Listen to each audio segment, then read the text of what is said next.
Welcome to Design Emergency, where Alice Roston and I, Paola Antonelli, insistently broadcast the central role of design in building a better future for all, one brick, one bioculture, and one line of code at a time. Our guest today is Diébédo Francis Kéré, one of the most influential and admired architects of our time, and someone who has expanded our understanding of what architecture can be and whom it should serve. Welcome to Design Emergency, Francis. Thank you. Born in Gando, Burkina Faso, and based in Berlin, Francis first came to international attention through a school that he designed in 2001 for his home village, Gando, while he was still a student at the Technical University of Berlin. Built with local materials and the participation of the community, that project demonstrated that architecture could be at once beautiful, sustainable, and profoundly empowering. Over the past 2 decades, Francis has developed a body of work that ranges from schools, clinics, and community centers to national assemblies, memorials, museums, and cultural institutions across Africa, Europe, North America, and beyond. Yet, regardless of scale or geography, his architecture remains rooted in a deep respect for climate, for craft, for local knowledge, and also for people, for collective agency. In 2022, Francis became the first architect from the African continent to receive the Pritzker Architecture Prize, which is the profession's highest honor. But what makes his work so significant is not only how it's praised, or its formal elegance, or its technical ingenuity, it is his conviction that architecture can create dignity, strengthen communities, and give people a greater sense of belonging and possibility. Today, we will talk about his new book, Building Stories, which is a deeply personal reflection on 26 projects and the human narratives behind them. Rather than presenting architecture as a collection of finished objects, the book reveals it as a process of listening, learning, collaboration, and care.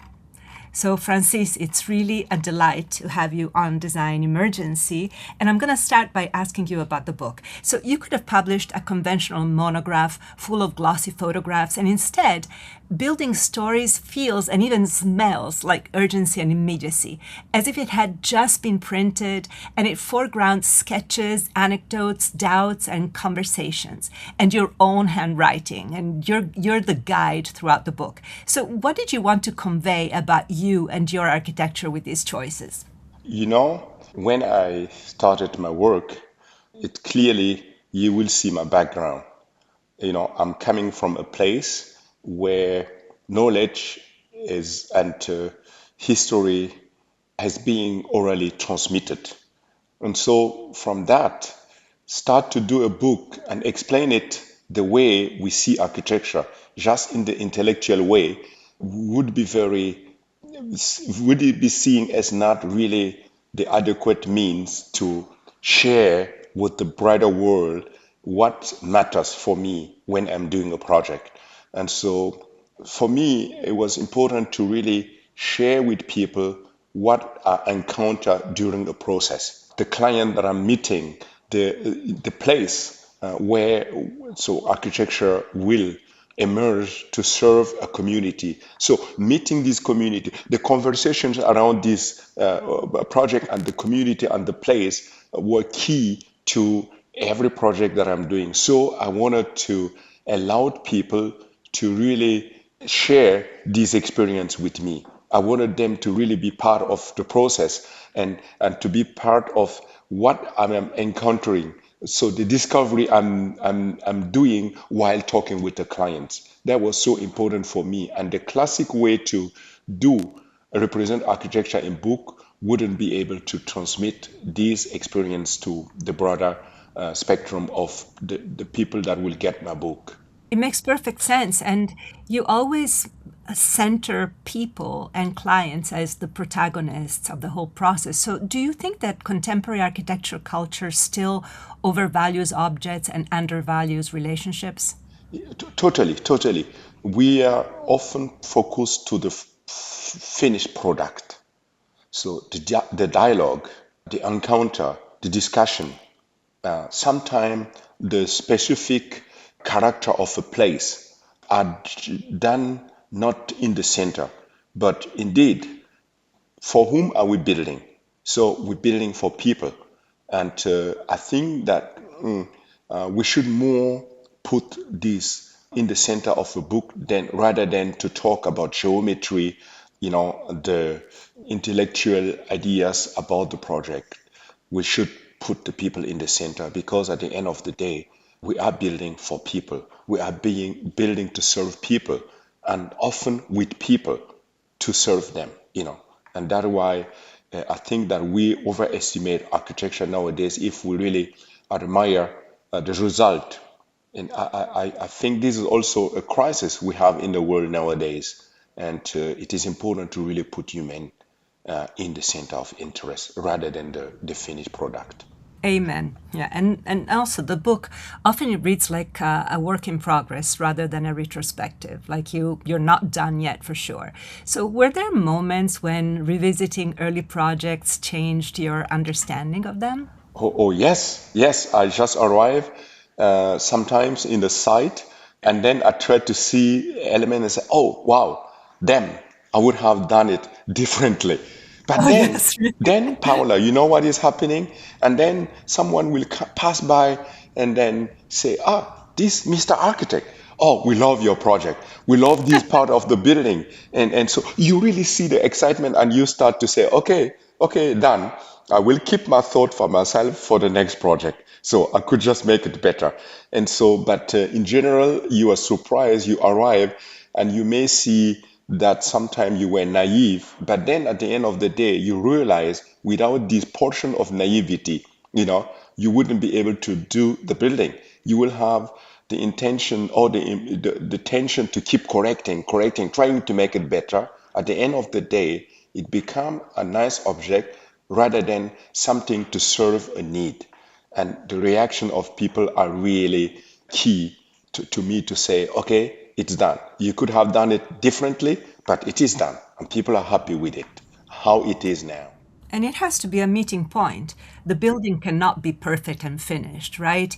It adapts to people and people adapt to it. So, in a way, you're only beginning a life, right? As Exactly. opposed to finishing it. That's so beautiful. And talking about human relationships, the book itself is an object with a very strong point of view. And why, of course, you worked with our beloved Irma Boom, whose books often challenge conventional ideas about how knowledge is organized and experienced. And also, it's a very interesting process working with her. So, what did you learn from the process of turning your architecture into a book with Irma? Working with Irma was a fantastic experience. She is a reservoir, a huge reservoir of ideas and energy, really pushing you. She is a great artist in her domain, trying to push us architects that are, we are like, we are static, like standing, but she is the force that will push you to really think outside the box. And so working with her push you to really extract the essence of the project, but also to find a fantasyful way to represent it, a playful way. What I love is the playfulness, the invention, and to be able to extract all the ideas and put them in a book like an almost like an infant. With the content, she hasn't really restrained us. She was even challenging us to go further, and to make sure that the ideas come in the book so that when people have it in the hand, they don't want to put it back. And it was a wonderful collaboration, discussions, and yes, she is a force of nature that has pushed me to really come to the key to make sure that we have a fantastic book in the hand. You write that participation is the easiest and most meaningful way to transmit knowledge. What does meaningful participation look like when you're working with the community and making a building? What do you expect Yeah, from as participation from the community? I said participation is the easiest way because of the result you're going to achieve. So, the result of passing on knowledge, the result of making people feel, so have this common sense feeling, the we principle. We did it, we are part of it, it's our project. So, the way you will reach the identification. People really identify themselves with the result. And that what I'm saying is easy. But that come when you are open to discuss, when you explain people. If you explain, you get them be involved. If you get them be involved, through the way you explain the project, you take everyone, you're trying to get everyone be part of the project. So in this moment, you're passing on a lot of information and you transfer knowledge and people feel part of the project. And that is like the easy way. This is participation. And that allowed you to really achieve a result and that evoke this common sense, this idea, wow, it is our project. We did it. It's not just the architect. And what have you learned more from building with communities that you did not learn from architecture school? Wow. School teach us the intellectual approach of doing an architectural project, involving the artistic way to represent it, the engineering, and everything that matter to get the building be put on the paper, but also later to make it be able to stand. But what we haven't learned at school that much is to be human and then the social capacity, social competence. That is not really part of school education. Human capacity, social competences are treated just at the surface.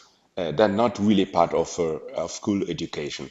And I have learned this by doing project, by talking to people, but asking them really what matters in this site.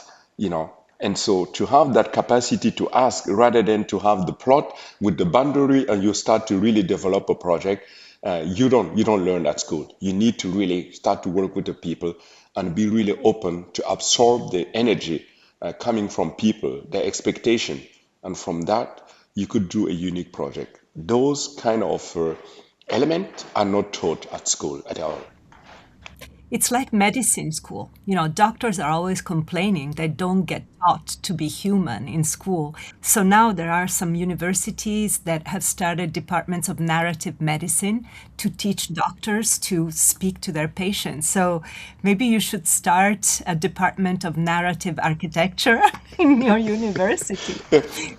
Yeah, why not? Let's see. But I need, first of all, I'm fighting to stabilize the model I have developed that in the meantime is really well received in Burkina Faso, where many people are asking to join, but also to work on their project the way I am doing. And so I am looking forward first to create a capacity, and a sort of research center and craftsman center where I could show my ways to people, but in Burkina to really train the next generation and in the same time in the academic way to get people calm and understand how relevant it is to start to really put people in the center, but start to work people with people. Start to work with people. This is relevant. Yeah. So you often describe the architect in this case as a facilitator rather than a hero, but architectural culture and culture at large still reward individual authorship. And you even got your Pritzker Prize, so you're considered, like as an author. How do you navigate this contradiction? Yeah. It's indeed that is a big problem. Um, as we know that we have a multidisciplinary profession. Um, an architect is not an engineer. Um, an architect is not a company. Um, Sometimes even we got our ideas become much stronger when we work with client, when we carefully listen to client, and when we work with the people that try to ask questions. And I feel that my projects are getting more and more better. That is the difference between architects and artists. Artists are be seen as God gifted, talented individuals that can enclose themselves in their atelier and come with an idea and say, take it or let it. But we architect, we work with people. unfortunately, at the end of the day, the architect himself is being put in the center.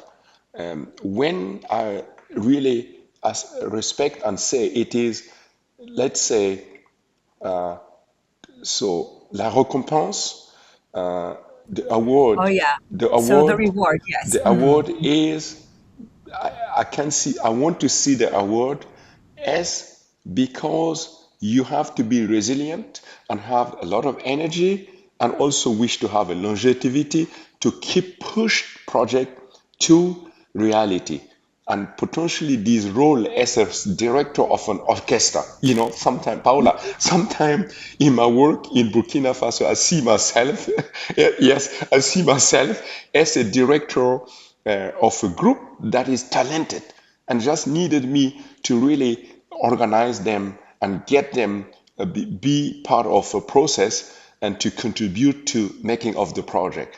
And then if we see that as the author, the authorship being elevated, then I am okay with it. But I see myself as someone who, through participatory process, and then with a lot of talented people, get to have a project be done, and that is how I see myself. But our world need one name, one individual, and for my work, I would have given it up very, very long time again because it is not easy to do the work that I'm doing. Sometimes I need to raise the money at the beginning to fund the project that I was doing. And that came because you are resilient, you keep pushing, and potentially this is the effort that get at the end of the day be awarded. And so, but we have to recognize that is a collaborative effort that leads to an architectural project. But you do many, many of them, you become the one who keep, being the motor of the engine. And potentially this is the reason why we really focus on the architect rather than all the other being part of it. The conductor is a beautiful metaphor. Now I'm going to talk about materials. So, reading the book, one gets the impression that material choices are also ethical choices. So, do you see materials as carrying political meaning?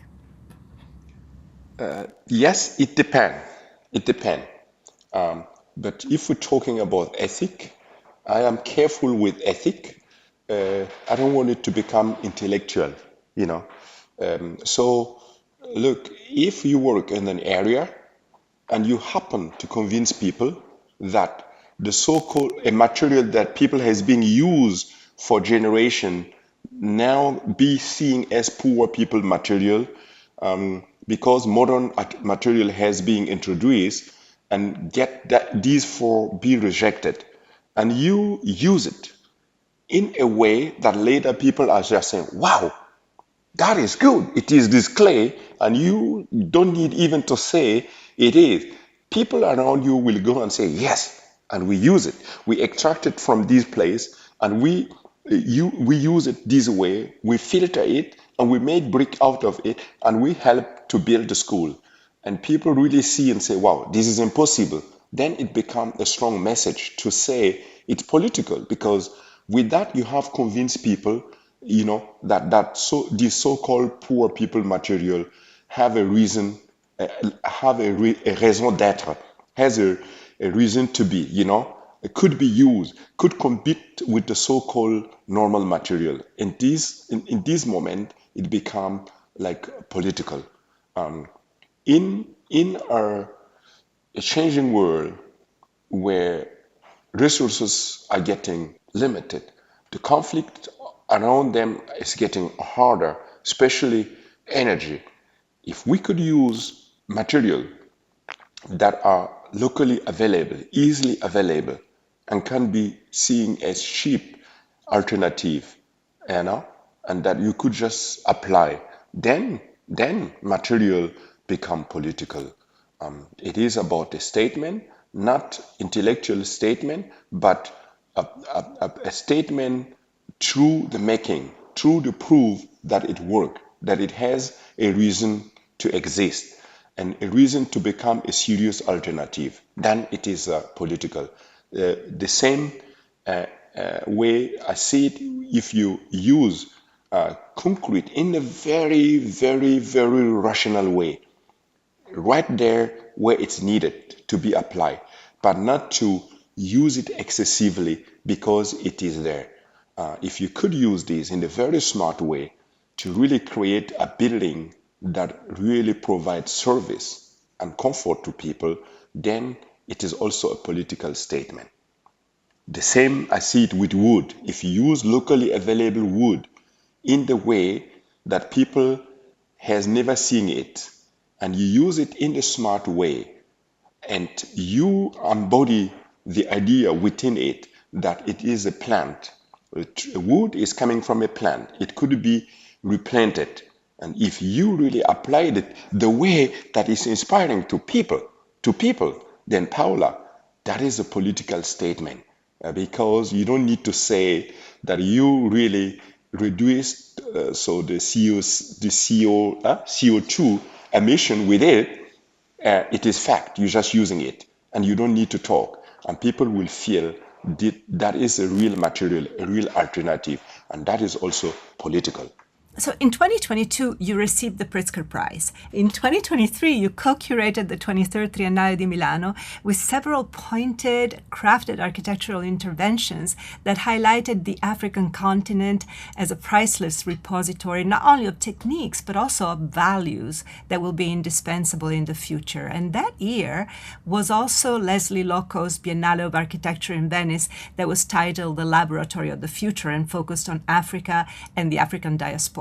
So slowly but surely, or maybe all of a sudden, if you want to say at long last, the world is learning about Africa. What have you seen change since then? How have people approached from the Western world approached the African continent in a different manner? Wow. So first of all, I have to say I also admire Leslie a lot. She is also a force of nature, who is really in to really push and put Africa in the world of architect in the place that it deserves. She is a great voice that is lighting the path that many architects will follow. That is a great thing. And in fact, allowing her as the first African at all to do the Biennale was a great gesture from the Biennale. And it has opened our work to the world. It has opened the continent to the world. It has helped to show, you know, the potential in the continent. I don't want to start to name the young architect, both sex, female and male architect pushing, and now that has being visible. So it means a lot, and it is allowing the world to discover those making the architecture for Africa, for the future, for the continent. And this was important. It is really, it was key. And for myself, when winning the Pritzker, first of all, it was a, you know, it was unexpected.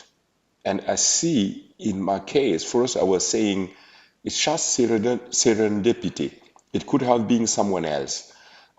But if I see the number of school of architecture that are coming in the continent, in Burkina Faso alone, since I won the prize, I think we have like 3 architecture schools that just opened, you know, that just opened in the country, you know, in the place where there was no architecture school. It is showing that architecture could help in the positive way to shape the continent, applying good architecture, and this is positive because Paola, as you know, in the next 10 years, or even before the year 2050, the population of the continent will grow rapidly, and we need good architect to shape the cities and to create architecture that these growing populations are needing.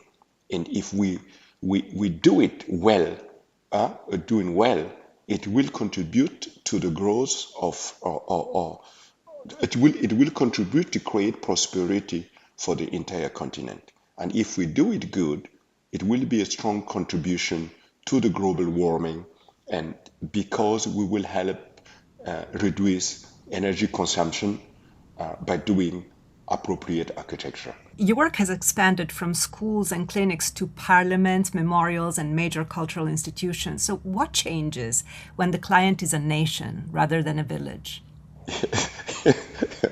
Yeah, this is quite a big step. If you really build for a village, and suddenly you are facing a nation, first of all, it's evident the size, the size, but also the symbolic load on the project. It's totally different than building for a village. For example, if you think about the conversation in the village, there is this community, and then you talking direct to the community. If you build for a nation, you have a sort of bureaucracy that you need to understand, because it is a different structure than building in the little village, where really the way to take decision is direct, it is short. But the relevance of a project, building a parliament, is different than building a school in a little village. If you do them very well, these projects at the level of the nation could become a catalyst for the entire country, or even neighboring countries around you, that will be inspired by the project and try to apply those ideas and techniques in other projects. And so this is so it will be it will be visible, it will be seeing. You have the media, while in the village it take time. People passing by will discover it, and it take time to make it be relevant as it would have been a parliament house in a capital city, carried by government. That's why you always speak about architecture creating dignity and pride. And Leslie Loco's beautiful essay in the book is called Red Hot Pride, because she came to Ouagadougou for the opening of the Thomas Sankara memorials. So your practice is now working in, of course, in Burkina Faso, but also in London, in Las Vegas, in Brazil, and beyond. And you're working at scales that would have been unimaginable when the Gando school was built. What values from those early projects remain absolutely non-negotiable for you? Okay, this is indeed a great question. Look, to me, the people will be always the center, should always be in the center of a project. That's what I will try to do. And after this, that is this principle of lever by Archimedes, that is so important, and it reflects my work, and I will try to tell you why, and I hope that will be clear enough. So the principle is, you have a stone, and you have a stick, and you have a point of contact to lift a load. It means a small means create a large effect, and that is it about all this about it. And it is about we having a ground. I need a ground. I need to know about the climate condition. I need to know about the material, and I need to have a context. And this is relevant to every of my work that I will do, be it in the tiny little village in Gando, or a house of wisdom in Rio de Janeiro. I need these conditions to be taken under account, And at the end of the day, again, it is about people. For whom I am building, with whom I am building, it is about people, for people. It is about a community. It is about a government looking to create something really to provide a service to their people. And this is so relevant and essential in my work, And non-negotiable. non-negotiable. What can architecture do to help the world heal? If you consider the world, we live in the really divided world, and what we could do with architecture is to create something that reconcile people with themselves, with their history. And there is the only way, their history, themselves, their culture, and there is the only way we could heal our world, our divided world today. And, so, respecting the environment and applying principle of architecture to say with less, you could do more, you could do more. And to make sure that we consider that everyone deserve comfort, quality, and beauty. So no matter who can afford or not afford, no matter for those living in abundance or those that are living in scarcity. If we consider this and to say, I will do everything I can to make sure that my project will inspire and will make people feel they have been taken under account, we will heal the world from the division we are going through. This is Design Emergency, and you have just heard from Diébédo Francis Kéré, architect, educator, builder, and one of the most compelling advocates for architecture as a force for dignity, participation, and social transformation. Throughout his work, whether designing a village school, a national parliament, or a cultural institution, Francis reminds us that architecture is about people, relationships, knowledge, and the stories we choose to tell about ourselves and our communities. You can find images of Francis Kéré's work, as well as pages from his new book, Building Stories, on our Instagram feed at design.emergency. And you can explore our archives for more conversations with designers, architects, artists, thinkers, and activists who are working, each in their own way, to design a better world for all humans, all species, all planets. Thank you, Francis. Thank you.